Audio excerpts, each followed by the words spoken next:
Ngayon mga Lodi, tuturo ko sa inyo kung paano natin effects yung highlight po natin. Kasi minsan ginagamit natin sa TikTok, no, sa so una sa lahat, pupunta tayo dito sa gear icon. Tingnan nyo, wala talaga dito. Walang highlights talaga dyan. Kaya gusto natin na magkakaroon ng highlights para pang-upload na rin sa TikTok o kaya sa YouTube, kaya sa Facebook. So kahit i-on pa natin yan dyan lahat, eto i-off natin, wala talagang kahit i-refresh pa natin. So ang gagawin po natin, kung makita nyo wala. So press natin konti, wala talaga dyan. So kahit sa interface, yan, sinubukan ko na yan lahat. At ang tagal-tagal kong na-solve, fix. Ayan, pumunta na ako dyan. Bakit walang highlight? Gusto ko mag-upload doon sa So, ang gagawin po natin, punta tayo dito sa ating Google App Store. At madali lang. Ayan. I-update lang po natin yung Mobile Legends natin. Kasi yung may mga resources po tayo na hindi na upload or na download, kaya tsaka i-clear cache na rin natin kasi minsan mawawala talaga yan dyan.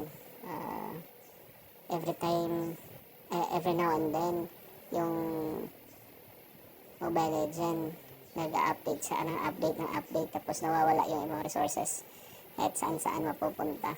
So hintayin na lang po natin mga Lodi, no? Ayan, malapit na, 87% na lang. Ayan na, updating, installing, at susubukan natin kung gumagana. Hold on.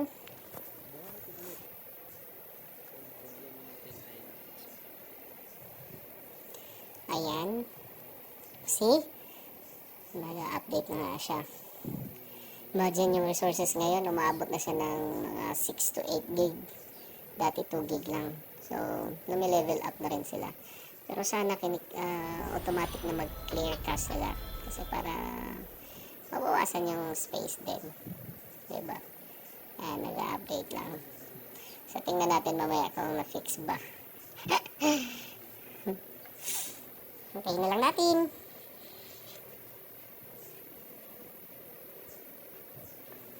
Bago ko makalimutan ng lahat mga Lodi, please subscribe and enjoy watching the short Mobile Legend play games or game plan.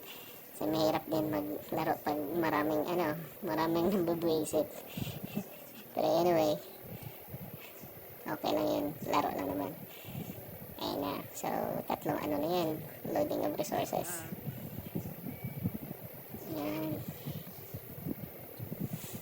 Ayan na. This is the final round, I think. Tagal talaga, no? Sana magkakaroon na ng highlight.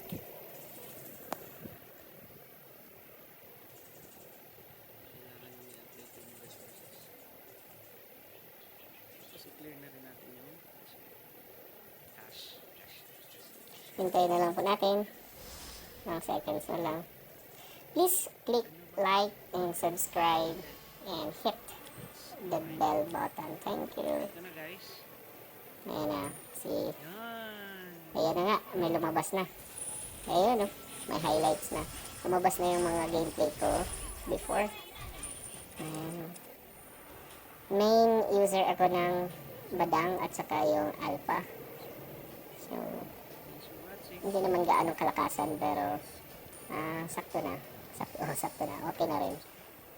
Ayan na po. So, thank you mga Lodi kung nagustuhan niyo po yung video. At saka natuto kayo. Please, like and subscribe. Thank you. So, kahit i-off natin yan dyan lahat, walang problema. Yung highlights hindi mawawala. Kasi, ang nawawala dyan is yung pag-update. Yung may mga resources lang talaga na hindi na download dahil sa mga pagbabago ng ginawa ng Moonton. Mga updates. So, I think it's clear na. So, thank you for watching and for subscribing.